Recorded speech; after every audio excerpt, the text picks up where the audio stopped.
Hey creative friends, welcome to my channel, and in this video I'm just canning tomatoes. So we had a tomato salsa workshop that I get to do those. I just love them.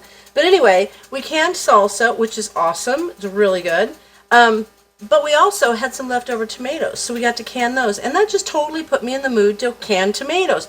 So I don't have enough of my own, so I was able to get a big bunch of tomatoes. Let me show ya. See the tomatoes that I have right there. So I'm going to can all those. I've got everything prepared. I know I did a video about how everything's prepared, but I want to show you the recipe and how I'm going to do it. Let me tilt you down a little bit. There we go. That's better. Now, I'm going to be using the USDA. It's the Complete Guide to Home Canning. I'm going to put a link. The first thing you'll see in the description box is a link to where you can get this entire book online for free. Basically every single chapter, every page is a PDF that you can print. So this is awesome. I love having the physical copy, but I also have the PDF copy. We're babysitting our friend's dog, and our other friend came over and he's just having a fit. But anyway, I also keep a copy of this on my phone or my tablet so that if I'm shopping and I'm at the store and I want to, something's on sale, I can look and see how much I need for different amounts. But what I'm going to do, I want to explain a couple things for you. There's a whole section in here specifically for tomatoes, and it's section 3. So we're going to head to section 3. And the one I'm going to do, the tomatoes, I'm going to do the tomatoes whole or halved, packed in water. And the reason I'm doing that is because these are really meaty. They're plum tomatoes, and I'm not sure what I want to use them for, so I'm just going to pack them in hot water, and we'll see how they turn out. I could use them for all kinds of different things that way. Cool. So I'm not really sure exactly what I'm going to use these tomatoes for, so I'm just going to do them very basic. I'm just going to do the tomatoes whole or halved, packed in water. So, here's the deal. This is actually really cool. I'm going to show you in here. There's kind of a confusing table, which is kind of weird. So I'm going to go over that for you if you happen to use this, like recipe if you're going to can tomatoes. First of all, it says wash tomatoes, of course. And then what we're going to do is we're going to dip them in boiling water for 30 to 60 seconds until the skins are split. Then we're going to put them in cold water and we're going to slip the skins off. Basically, we're going to peel them. And then we're going to leave them whole or halved. Now, it says add bottled lemon juice or citric acid. And there's an acidification chart on page 3.5. And right here, I'm going to use lemon juice. Right there's my lemon juice. And it tells me that I need to put... page 3.5. Add 1 teaspoon of salt. Nope, don't want to add the salt. Hang on, tomato juice. Oh, wait, hold on. There it is in... I just read it a minute ago. 5 minutes after you add all spices. Trim, 1 pint. General. Oh, here it is. To ensure safe acidity in whole, crushed, or juiced tomatoes, add 2 tablespoons of bottled lemon juice per half teaspoon or half teaspoon of citric acid per quart. I'm doing pints. So for pints, use 1 tablespoon of bottled lemon juice or a 1/4 teaspoon of citric acid. And the acid can be added directly to the jars before filling, which is the way I like to do it, and then I always remember that I did it. You can add a little bit of sugar to offset the acidic taste if you want. Salt, you can add salt to the jars. Some people will do that just for flavor. It's not part of the preserving. I don't add salt, and the instructions for that are here. But my deal is I'm just going to do tomatoes in water, whole or halved, super simple. But I want to show you this weird chart. And then I have to tell you what our friend brought us. She came over to hang out, and she's going to help me do some of this stuff, which is super fun. Okay, so in the process time for water-packed whole tomatoes in a boiling water canner, and it's weird because it will say pints, 40 minutes, because my altitude is under 1,000 feet. So I'm going to boil water can them for 40 minutes, and it goes up by 5-minute increments for 45 minutes for quarts, but I'm doing pints. Then it has in a pressure canner. So look at this. This is kind of weird. It has a pressure canner. You can do it for 15 minutes instead of the 40. I have a friend that will only pressure can her tomatoes because it's so much quicker. Instead of 40 minutes in a boiling water canner, you can do it for 15 minutes, and under 2,000 pounds, 2,000 feet, you would do it for 6 pounds on your pressure gauge, 7, 8, 9, depending on your altitude. And if you're doing quarts, it's 10 minutes, but you're also going to use a higher weight. So it's 11, 12, or 13, or 14. That's how to read that. Now here's the weird one down here. This is if you're in a weighted gauge canner, because you know the gauge will go up by 1 pound increments. The weighted gauge is 5 pound increments. So if you're going to do pints, you're going to do them 15 minutes at 5 pounds. Okay? And then you're going to do them 15 minutes if you're above 1,000 feet at 10 pounds. Boom, that's it. If you want your time to be less, you can do 10 minutes at 10 pounds of pressure, or 15, so you're going to go up in your weight. And if you're going to do, if you want your process time to be even shorter, which is one minute, at 15 pounds of pressure under 1,000 feet, if you're over 1,000 feet, they don't recommend that at all. That's how to read that weird, like, 3-section pressure canner thing, and it's based on weight, and it's based on your altitudes, because you can see with the dial gauge, it goes up by 1 pound increments. With the weighted gauge, it's 5 pound increments. So if you get too heavy, you're just going to ruin your food. So there's why that's a weird table. So now our friend has come over. Where's the dessert?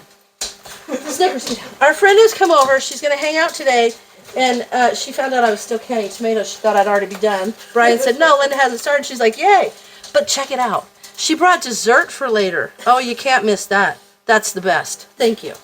Okay, so we're going to get her all set up to help us. Meanwhile, I've got the water boiling so that I can dip my tomatoes, and I will take you over there, and I will show you what that looks like. Okay, friends, here we are at the stove, and I've got this pot of boiling water, and then I've got a pot, a big dish here of ice water. And our friend Shalea, who stopped by and brought dessert for later, who's awesome, I'm going to put the tomatoes in here for like 30 to 60 seconds, and then I'm going to put them in the ice water. When they're cool, she'll be able to peel them, put the peels in this dish, and then put the whole tomato in this big bowl, and then we'll move over and show you the canning process. So I'm going to go ahead and take a few of these on here. We're babysitting our other friend's dog, and he's like so cool, but all of a sudden, for some reason, he doesn't like Shalea, and she brought him a treat too. I don't understand. What is wrong? Okay, I'm kind of watching the clock here. Alexa, set a timer for 30 seconds. 30 seconds. All right, so when Alexa tells us to come back, I'm going to come back and show you what to do. Oh, before I go anywhere, I want to tell you, oftentimes when you go to blanch these to skin your tomatoes, it will tell you to make an X across the bottom, and that's just so that the peel kind of starts to open up. We discovered at the workshop, using these really nice little plum tomatoes, that the skins are so thin, we really didn't have to do that. So, check it out. You may save yourself some time if the skin is thin enough, and you won't have to cut your X in the bottom. All right, we'll be right back. All right, so one of them is already split, and I'm going to show you guys what that looks like. See that? See how that's already split? I didn't even have to cut that. I don't know if you can see. See there? Okay. So now I'm going to take them out and put them in here and let them cool down. And then our dear friend Shalea will get to peel some tomatoes. So let me get some more of them over there as soon as their skin's split. And then we'll show you what to do next. Okay, I'm just going to show you this in case you guys have not done this before. I showed you how when they come out, they've got little split skins. They drop in the cold water. Like, see, dropping them in the cold water. And then they're so simple. You can literally just peel the skins off. See that? It's so easy. And then that's how you peel your tomatoes. And you don't want to leave the skins on, because what happens to them is they kind of turn, oftentimes they'll kind of curl up and become a little bit hard. It's kind of gross. This one, I need to take the stem out when I cut it. Anyway, so you want to peel your tomatoes, and this is the perfect way to do it. So there you go.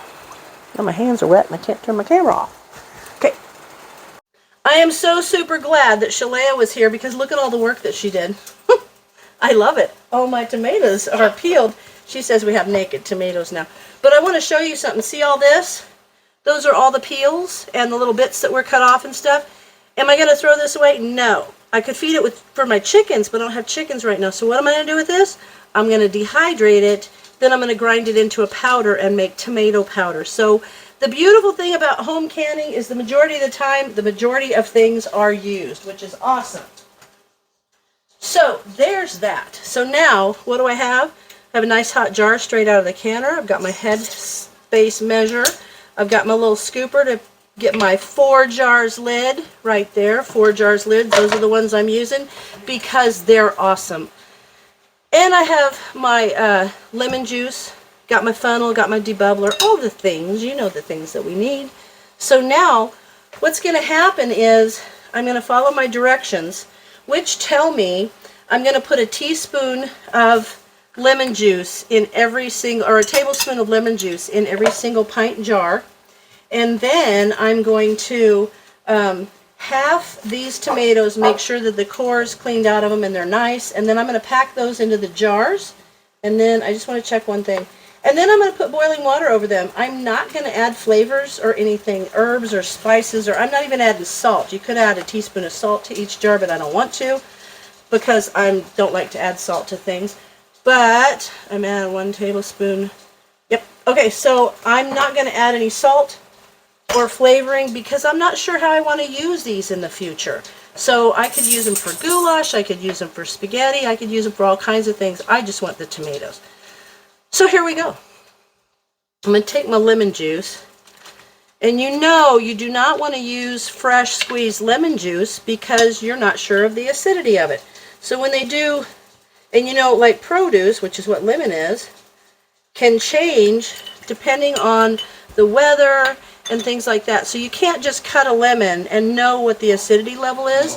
So what they do is they take all the lemons and they put them together, and then they judge the acidity, and then they adjust it with water or more lemons to create the right acidity level. So you always want to use jarred, purchased, store-bought lemon juice. All right, so there I've got my tablespoon of lemon juice, and now I'm going to take one of these beautiful little tomatoes, and I'm going to cut it.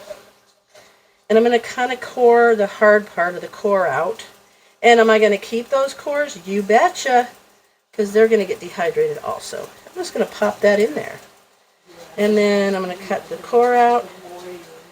And you know, it was really fun because Shalea said that she has not really done this. Her mom used to can, but she never really took part. So this is an adventure for her. I made her do the hard work. I made her do all the peeling, which is kind of cool. So now I'm going to put those in there. Now, if you're putting this in, okay, so the temperature in my canner, because this isn't like hot pack, needs to be at about 140 degrees, and that's just to prevent temperature shock. If this was hot pack, you'd want the temperature of the water in the canner to be at about 180 degrees. That way you won't be putting something hot in cold water or clearly cold in hot water. So there, you could even do these whole, but I want to get these. I don't have a tomato corer, so I'm just going to cut these out. There we go. Now this is 40 minutes. If you look, depending on how you process your tomatoes or how you prepare them for canning, it could be up to 85 minutes, I think it is. So if you've got tomato juice, it's thicker, so it will take longer to process. And because this is 40 minutes is why I am not using a steam canner. Because a steam canner, you can't can if it's over 40 minutes because the steam, getting that little bit of core out, there we go. The steam will, the water will evaporate and you won't have enough. Now headspace, the headspace on this is a 1/2 inch. So I'm going to put my tomatoes in there to about 1/2 inch, and always pay attention to your headspace because if you don't, it can make a problem for you. You could lose your lid suction. It could also just not be good because the calculation for headspace is done based on how much this food in the jar is going to expand. So if the food expands and you've got it the right level, it'll go up, push the air out, and it'll sink down and the lid will stick. If there's too much headspace, it'll go up and it'll come back, but it won't have pushed out all the air. And if there's too much food, not enough headspace, it will go up and push the food out, and then it'll get on the rim and it won't seal. So there's a lot of reasons why you should pay particular attention to your headspace. All right, now I am about done. And what I'm going to do is I'm going to do all my jars, and I'll come back to you and show you how they are in the canner. I think this will fit right on top. Perfect. There we go. And now I've got boiling water here. So I'm going to, I don't really need to use a funnel, but I will kind of pour that in there. And it's to a 1/2 inch. So I'm going to use my little skinny spatula, get the air bubbles out of there, and I'll bet you I'm still going to have to add more hot water, boiling water. There we go. Let's see where we're at. Okay, I think I need a little bit more. I think that's about right. Let me see. Looks good. I think we're doing good. Let me get all that air out of there. Let me double check on that headspace. Ooh, I see an air bubble. There we go. Get all the way to the bottom and push in to get those air bubbles out of there. Now, you know, these are going to cook. They're going to be like a stewed tomato almost, but they're not going to have a super tomatoey liquid, but the liquid will be somewhat flavorful. It'll be perfect. Excellent. All right, now I'm going to take my little wiper and some hot water, wipe the top of my jar, which, by the way, I always run my finger over the top of the jar before I even put food in it to make sure there's no chips. And now I'm going to put the lid on. And a ring. 4 jars lids, you know they're awesome. I love them. I actually have not had a single fail with a 4 jars lid. By the way, this was put out years ago by Ball, and it's like a little torque wrench for your lids. I like it just because I have really bad arthritis in that thumb, and it hurts. I don't know, it's just kind of a weird pressure, so that works well. But it puts it right at the perfect fingertip type for your jars. But isn't that pretty? Okay, so now what's going to happen is I'm going to go ahead and do all the rest of them, and then I'll show you what they look like when they're in the canner. Okay guys, I've got them all done, and I've got them in my Ball Fresh Tech electric boiling water canner. And so there's my tomatoes. They're ready to go. I got those 4 jars lids. Look how nice they look. Anyway, so I'm going to let this come to a boil, and then I will put the lid on and let it process once it's to boiling for 40 minutes. Then I'll take the lid off, let it sit for 5 minutes. I'll take them out and I'll show you the finished product. These processed for 40 minutes, and when 40 minutes is up, I took the top off of my boil water canner and let it sit for about 5 minutes before I took them out. And they look so good. Now, some of them you'll see a little floating, and that's because this was kind of a raw pack. But I did use the regular mouth jars, and I feel like the shoulders kind of help hold things down. If I'd have done a wide mouth jar, it just kind of all floats up, and I feel like you get a little bit more floating space at the bottom. But there you have it. Home canned tomatoes. Of course I got 4 jars lids on top of them, but aren't they amazing? Now I'm just going to sit back and listen to the pings. As always, thanks for watching, and I'll see you in my next video.